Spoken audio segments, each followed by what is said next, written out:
We live in a world where personal expression is a privilege.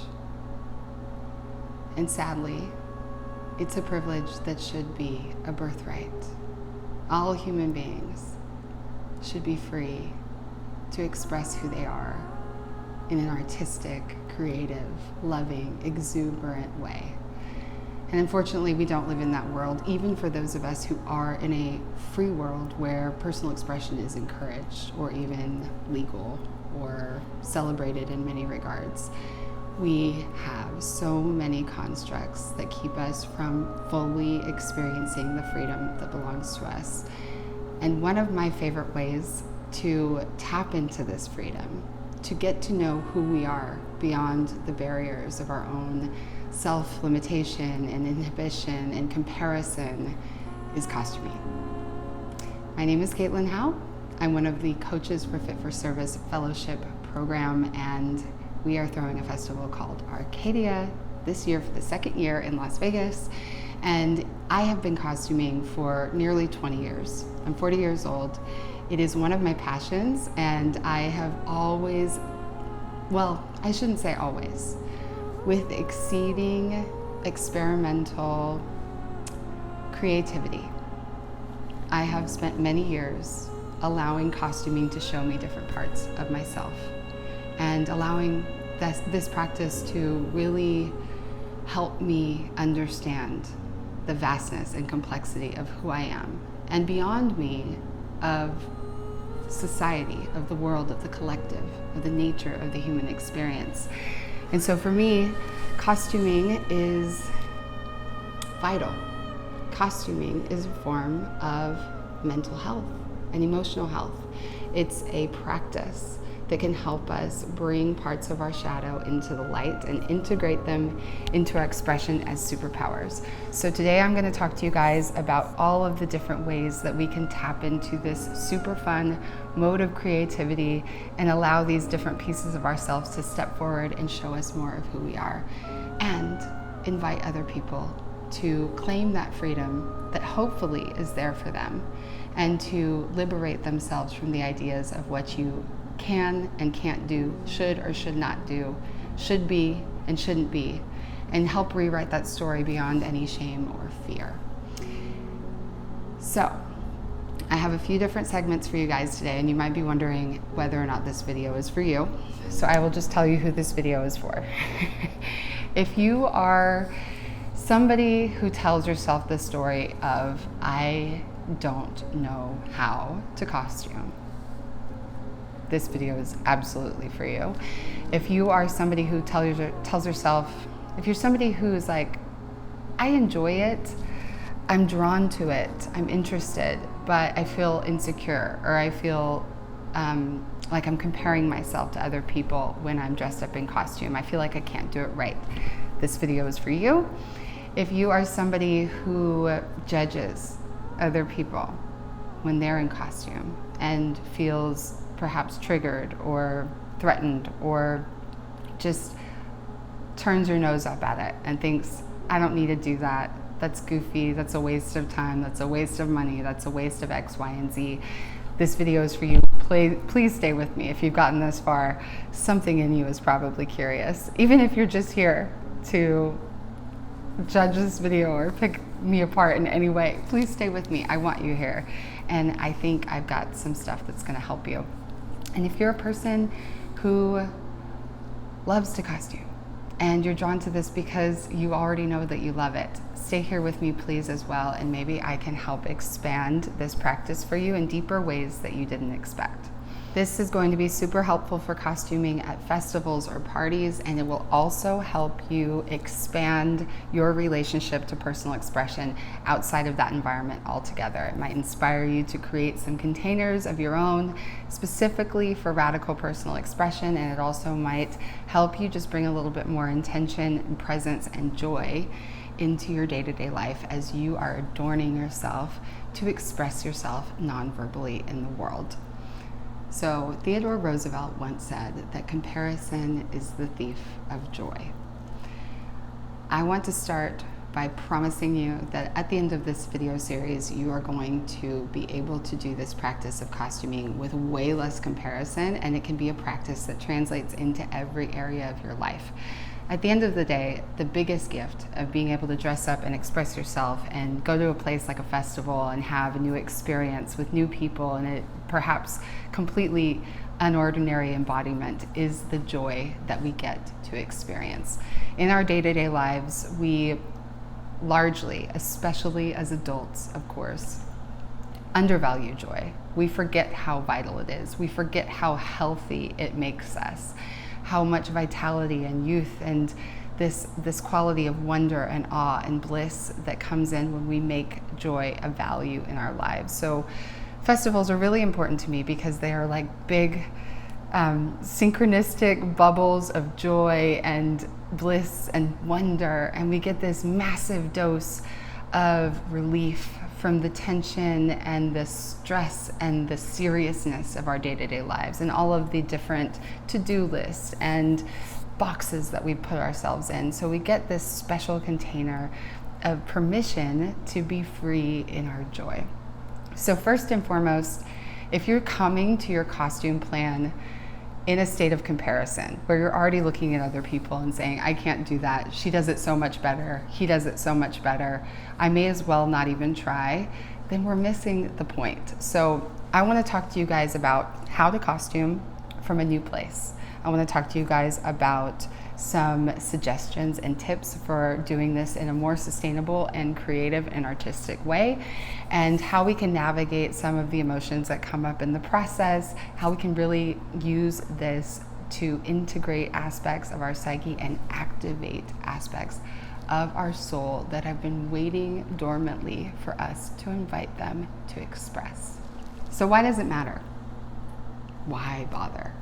Can't we just go to a festival in our everyday, ordinary clothes and not try and not spend the money and not spend the effort?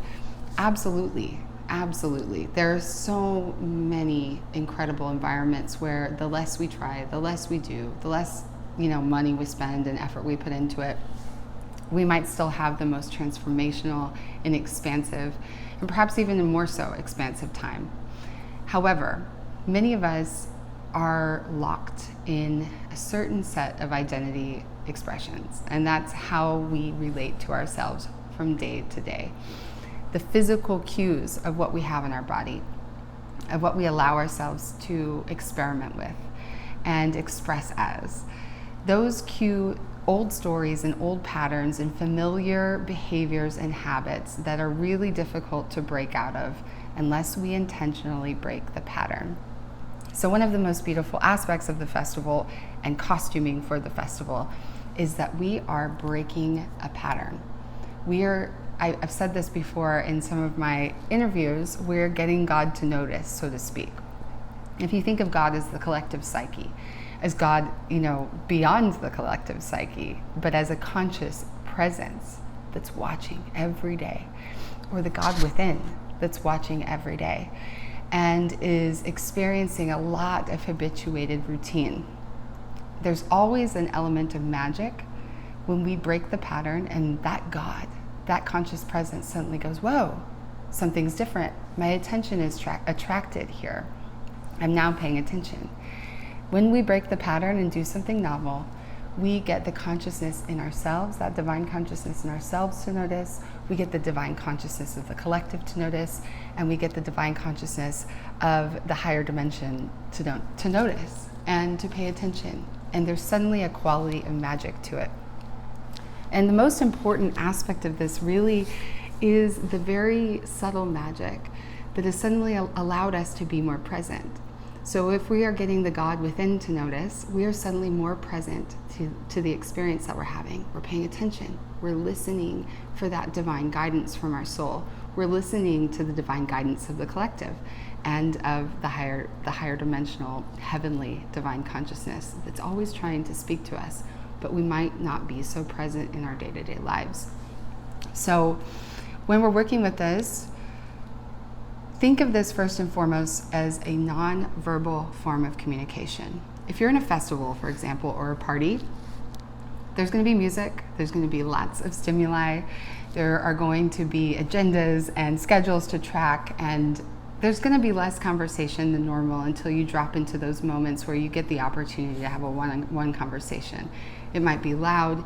You might not get to say so much about who you are in that moment, which is actually a gift because we spend a lot of time trying to validate ourselves and describe what we do for work and say all of these things to try to make ourselves feel accepted. And what happens when we step out of our ordinary patterns of how we dress, we get to make a statement with what we're wearing. We get to put ourselves out there in a nonverbal way that communicates to our environment who we are, what we're about, what we love. And that becomes a magnet for the other people who resonate with that frequency or that expression. Your costume will be a magnet for the people who are drawn to the soul stuff within you, because it is the soul stuff within you that makes the costume. So what a lot of us do when we have an invitation to wear a costume, we lose that quality of when we're little and it's Halloween, for example. And on Halloween when you're little, you think about, okay, what are my favorite characters? Maybe I want to be scary, or maybe I want to be a princess, or what's my favorite color? I saw this video on Instagram recently of a little girl who wanted to be a pink chair. Pink chair is in her soul. She is drawn to pink chair. This is one of the beautiful aspects of being a child in costuming, is there's really not an imprint on the canvas. You're working purely with the magnet of your own soul and your own imagination, and you get to really think outside of the box about how you want to express yourself on Halloween. Now, as an adult, especially as a young adult, I would say, we start looking to culture and society to tell us who we want to be, to tell us how we can be safe in the world, how we can be attractive, how we can be accepted. And those trends start to dictate our desires. So we can lose ourselves in the costume, right? We can see other ideas, and we see a lot of this with trendy costuming. I do trendy costuming, and I'm going to talk about that in a moment, because it's not a bad thing. It's just an intention thing. But we tend to absorb and adopt cues from our environment on how we express our identity, whether that's in a costume or in the clothing that we wear every single day, or in how we embody and express in our movements and our tone of voice and all of these things. When we can reclaim that imaginative quality that's seeking to understand and get the opportunity to express a part of the soul's true magnetic desires and interests, we're tapping back into the real divine purpose of what the costume is all about. So I want to invite you guys to think of this as a reframe. In your psyche is a pantheon of archetypal characters. On one level, every human being has access to every archetype in the collective. We have an ineffable spectrum of expression that wants to come through. And some of these are really prominent expressions, archetypal characters that come forward naturally in our lives. We hear about some of the primary ones in books like King, Warrior, Magician, Lover, which is geared towards the masculine. All of those archetypal parts have feminine expressions. For example, the Queen, the Huntress. We have a limited but general understanding, most of us, about some of these archetypes. And we will notice the ones that naturally flow through us consistently, or the ones that we're drawn to, the ones that we want to learn more about and practice being more. So when we're thinking about a costume, what's going to naturally pop up for us if we're in our creative imagination space rather than we're in our emulation space, where we're trying to just replicate something that we've seen that looks cool, we might notice some desires that pertain to these archetypes, where we want to actually have the embodied experience of what the Queen feels like to us, as us. For example, that's the work that I do in my women's program, the League of Queens, specifically is working with the queenly nature of certain archetypes. So archetypes are very important to me. There are also mythological characters and mythic symbols that may be loud or present for us or alluring to us for a very long time in our lives. We'll notice when we're little kids, we're drawn to certain movies, certain heroes, or anti-heroes. And we are probably following this thread a little bit in our adult lives. We may not be living it fully. We may not be conscious of it. When we put together a costume, we get more conscious of the archetypes and symbols and figures and animals and elements that our soul is naturally attracted to. That is information about the nature of your soul. When you notice what you're attracted to, what magnetizes you, you're learning about your soul. So coming to costuming with a listening presence and an imaginative freedom is going to allow you to actually understand more of the texture and nuance and dynamicism of the soul that you are. Not only is it going to be your own soul stuff, which I will expand on in a moment, it's also going to include your range of emotion, the shadow aspect of your emotion, your ancestry. Where does your blood come from? Where were your grandfathers and grandmothers from, and their grandfathers and grandmothers? Where do your roots take you back to? What are you here to remember? It's going to touch on different aspects of the physical, earthly world that you love. So for me, some of my soul stuff not only includes, of course, I'm of English and Irish ancestry mostly, and some other things mixed in. I certainly have some magnetic attraction to Celtic imagery and Celtic ritual tools, and I also have my Psyche's Pantheon informed by religion in many ways. The religion that I was brought up in, which I've now adapted and transformed in certain ways. My Psyche's Pantheon includes also everything that I've learned and built a relationship with in my life. So I've learned from many different traditions at this point. I have a relationship with these traditions, and I've sat in deep apprenticeship and learned about many different cultures and medicines and ways of life and practices, both spiritual and very, very mundane. I have, all of my jobs in my Psyche's Pantheon. I was a bartender for a long time when I was younger. There's an aspect of that that makes me curious about the soul. And Psyche is a word for the soul. It means soul. We often might relate to the word psyche as being of the mind and being of psychology as we widely relate to it. But this is really getting into the fabric of the soul. The soul has so many different textures. The soul has the texture of everything that we've experienced in this lifetime, in the micro lifetimes within this lifetime. It has the texture of our ancestry. It has the texture of our geography. It has the texture of our gender. It has the texture of all of our preferences, pleasures, desires, and dreams.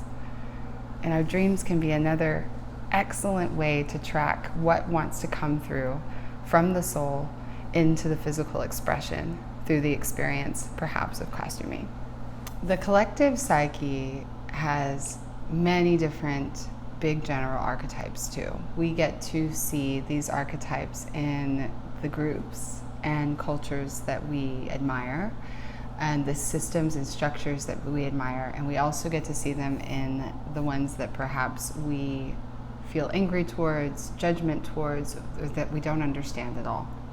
And we see a lot of this conflict between different aspects of the collective psyche in the common discourse that's happening on social media and the media wars and all of these now prevalent resources and places where we get to either celebrate or battle with the parts of the collective psyche that we have not fully embraced, or that we don't fully understand. There is also an element of curiosity, right? You might be attracted to different aspects of the collective psyche, but feel like you can't relate. So when we tap into this frame in preparing our costume, we can actually use costuming as a ceremonial integration process for parts of ourselves that have been dormant, not gotten to fully express, or that we love, but we might feel a little bit bashful about letting them out. Or we get to tap into aspects of the collective psyche or collective consciousness that we want to understand better, more through our own personal embodiment. So I want to invite you guys to start your frame with your costume in this way. What is your intention? You don't have to be incredibly intentional to have the gift of costuming. All that it requires is a willingness to play. And this is the biggest, easiest, most accessible gift of costuming, is you don't have to effort it. You can just be a child again and begin to play with different adornments, paints, colors, shapes, combinations, all sorts of accessories and different styles of clothing that you might not normally allow yourself to play with. I've seen some of the most epic transformations of energy happen with people who brought absolutely nothing to wear to a party, and then they let somebody else at the party zhuzh them up and add little accessories or some basic makeup or put a hat on their head or let them borrow a jacket, and suddenly this entirely new character steps forward and starts dancing in a new way and speaking in a new way, and we just see the joy move through a person when they have that tiny little touch that just came from experimentation for the sake of play.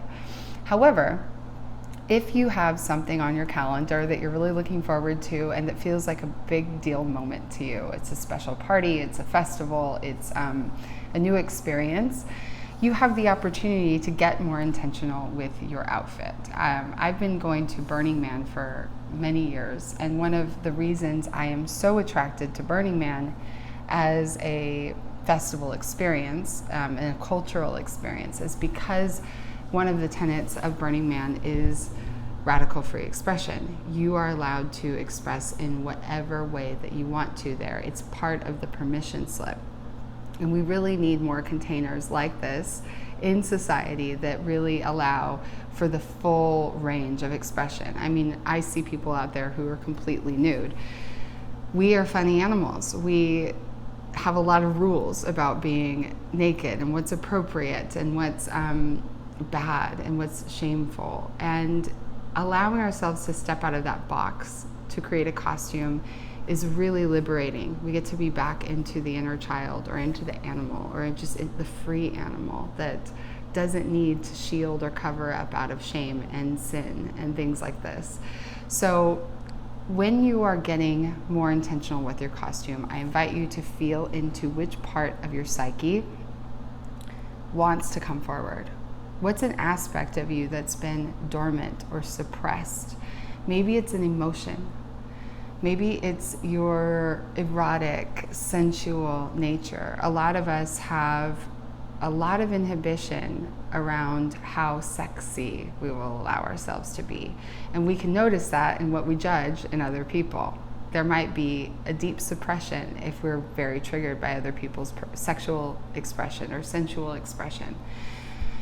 For me, one of the aspects of myself that I have often put into the shadow, exiled from my expression, has been what I would call my darkness, the dark side of me. My soul stuff generally, my very first initial magnetism goes towards sparkly, shiny things, hearts, rainbows, color, pinks and reds, crowns, like all of this very bright, shiny, pretty stuff. And because that was kind of at the front of my psyche, I did a lot of exiling for a long time of any part of me that felt dark. And that definitely included rage, fierceness, cruelty even. There's characters in the psyche that are in me, but I was never allowing myself to connect with personally.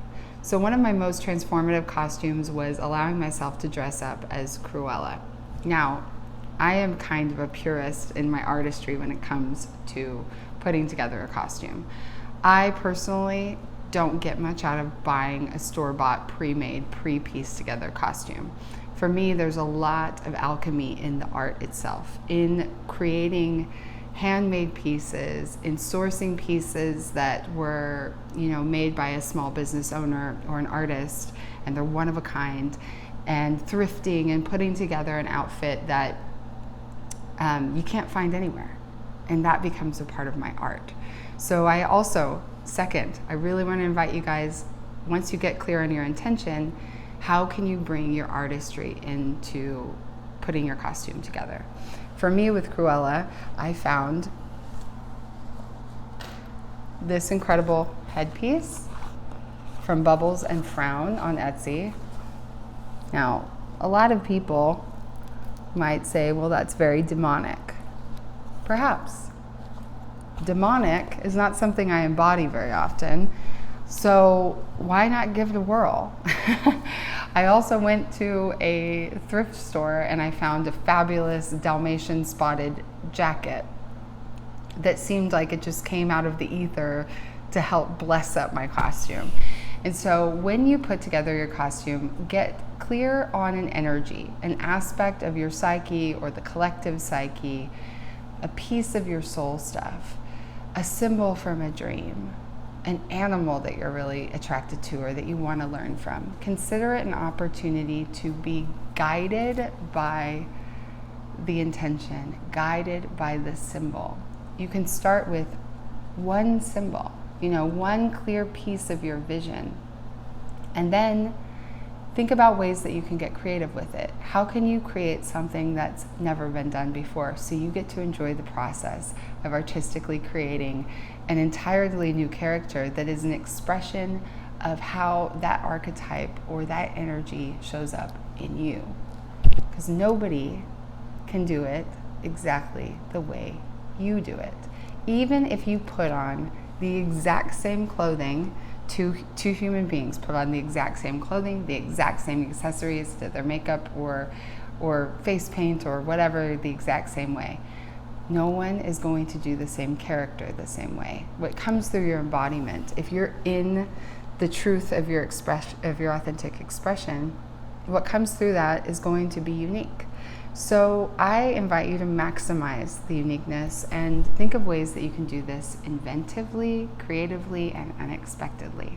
Now, at this point, I want to help invite you guys into a new relationship with costuming altogether, which is that of honoring. Now, I do a lot of work with altars, and one of the tenets of my altar work is that what you love becomes sacred, and the attention that you give it gives it power. So as you are building your costume, you are giving it the power of your mana, your attention. Your attention's focused on this character or this archetype or this energy or this symbol. You're giving it more power in your life. It's going to become a teacher for you. It's going to become a tool that you can use in your psyche and in your imagination to continue to learn from far beyond after you've worn the costume. It will crystallize the memory of that experience and all of its lessons, and it will become kind of a guiding star in certain moments when it has something to show you.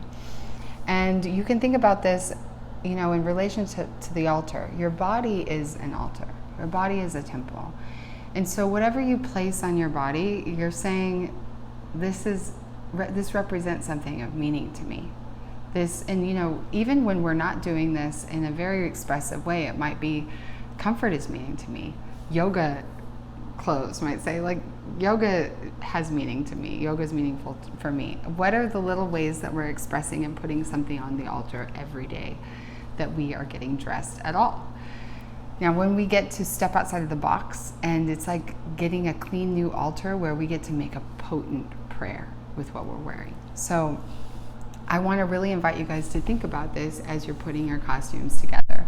What am I going to put on the altar that I want to continue to revere, that I want to tell the world that I honor, that I want to learn from as a prayer? And what can I ask of this moment? As I put this on, if we're tapping into rage or sexuality or wildness or nature or playfulness or childlike joy, there's an aspect of this that's an intentional prayer. And as we're more conscious of that when we're working on our costume and when we're wearing our costume, we get to make a powerful prayer with the universe that helps anchor this energy as something that is allowed to show up in our lives. And when we get intentional with that prayer and we get really open and proud and confident in what we are honoring, we are building a new relationship or a deeper relationship with some of these archetypal energies, emotions, and symbols. And we're also activating characters. So these are superpowers. If you call forward your warrior in your costume, and maybe you're not ordinarily a very warrior expressing human being, well, while you're wearing your costume, you might build a relationship with this part of yourself that you can call on in the future and say, you know what, I need to call on my warrior. I need a night out with my dark side.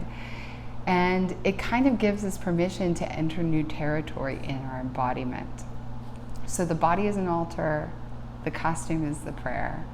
What are you putting on the altar? What are you praying for? How are you anchoring that prayer? And remembering that this gives other people permission to go there.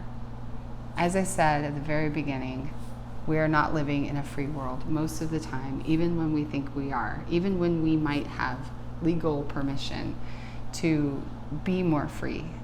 We might not be allowing ourselves to express in that freedom.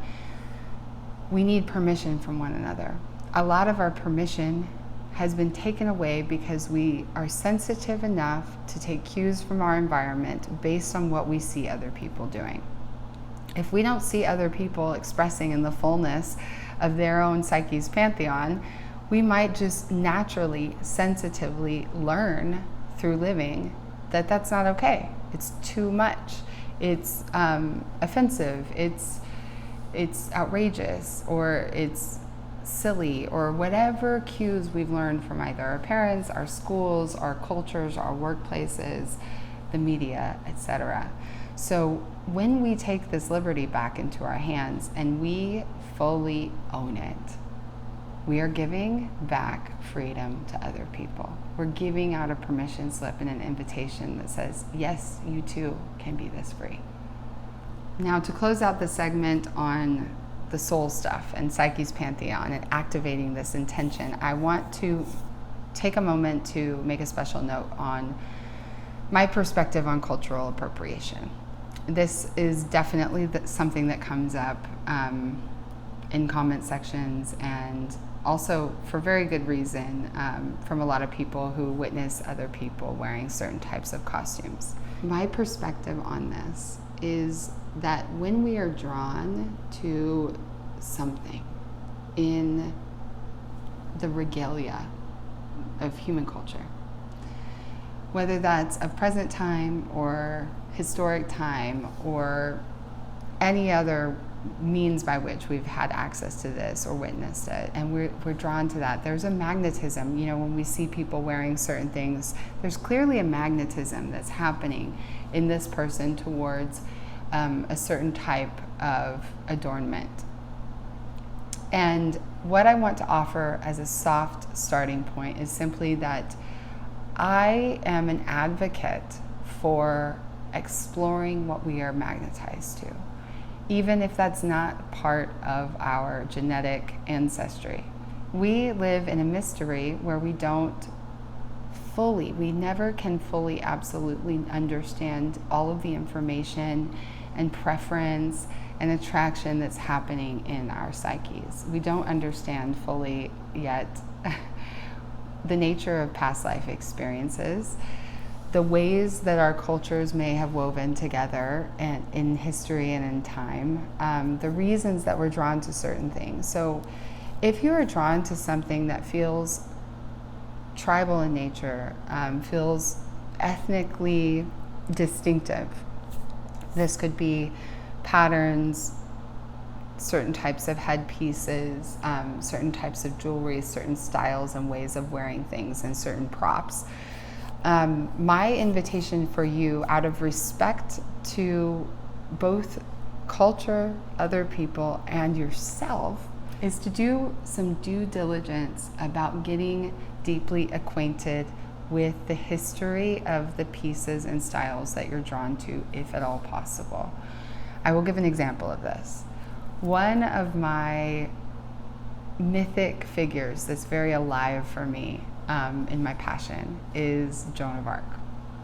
I have a strong magnetism to the idea of chainmail and this warrior woman who's a rebel, and she's leading all of these men into battle, and she's got her sword and she's got her red sash, and she has all of this, beautiful mystic inspiration happening for her. So I got into a really strong flow of wanting to call forward that expression in me. And I went down the rabbit hole of searching for different kinds of chainmail pieces that I could wear.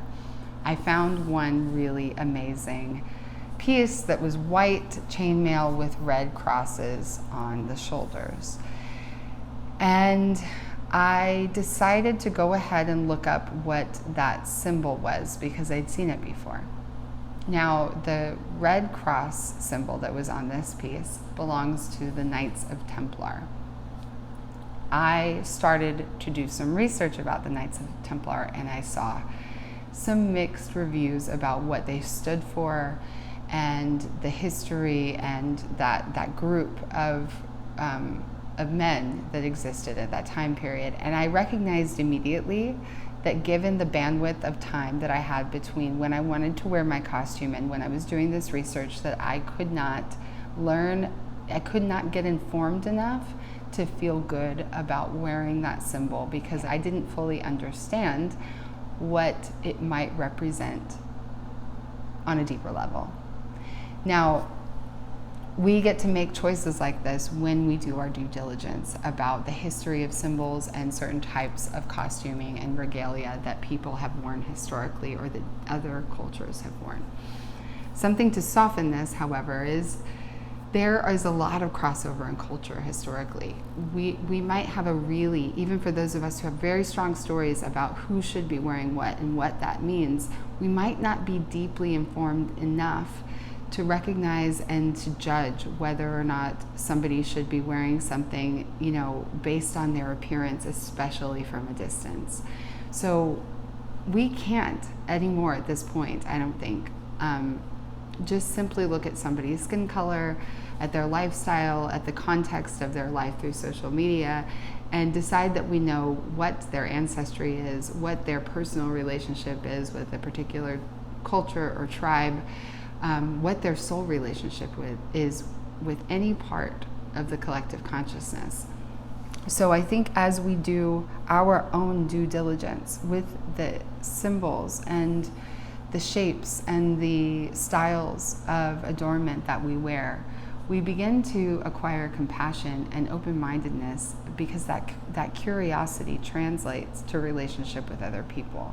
When we're curious about what we're interested in and what we think we know, and we actually take a moment to get humble and to do a little bit more research, that curiosity is a practice and a translation that happens in our relationships with larger culture, with strangers, with people that we don't know. We get to soften and say, I don't actually know what this person's relationship is with what they're wearing. So maybe I'll ask them, or maybe I'll invite them gently to get a little bit more informed if I do ask them and they don't have a good reason and they're just like, oh, I liked it. And also, maybe liking it is a good enough reason. Maybe if you have information about a style of costuming that you see or a story that belongs to you, you can share it with somebody who's dressed up, and that can be a point of connection instead of a point of conflict. So as you're doing your due diligence of research with the pieces that you're attracted to, take some time to decide whether or not you want to go all in on this look or on this particular style. For example, again, for me, with the Knights of Templar piece, I could have, if I felt informed enough, chosen to wear it anyway, even if I didn't agree with that symbol, even if I didn't feel like that was representative to me. But that would be a deeper ceremonial alchemical choice I would make, where I would say, I'm going to reclaim this, and I'm going to make a new statement with the rest of what I'm wearing that shows what I'm trying to express non-verbally. Something I did as a costume at one of the Burning Mans that I attended that is a bit controversial. I actually have a couple. It's definitely been grounds for me to be in my own revolution. Was I wore a hijab naked.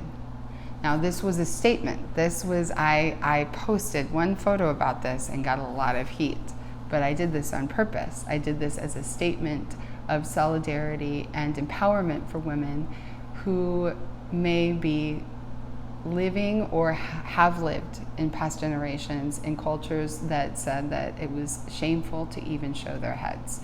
So this was my revolutionary act. I've also had a costume where I wore military fatigues and I wore a freedom beret with a peace sign on the top, and actually my jacket said freedom on the back. And I wore something very scantily clad underneath with a middle finger over the crotch. These were my nonverbal revolutionary acts through costuming. And they were spicy, and they did kick up some dust and called forward a little bit of criticism.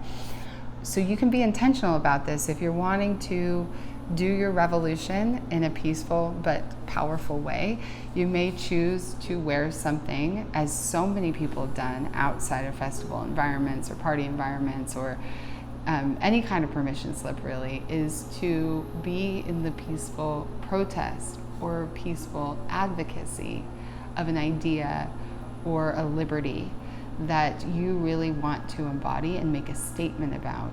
You can use this as a means of doing so, but it does require due diligence, thoughtfulness, compassion, curiosity, and education. So my invitation for all of you is, if you are thinking about wearing something that you're feeling intuitively unsure about, or you think you can learn more about before you wear it, please do. This only helps bridge our collective consciousness in a more powerful, conscious way, through your own heart, through your own willingness to learn about the cultures and civilizations that have lived before you or that live now with you that you might not understand very well.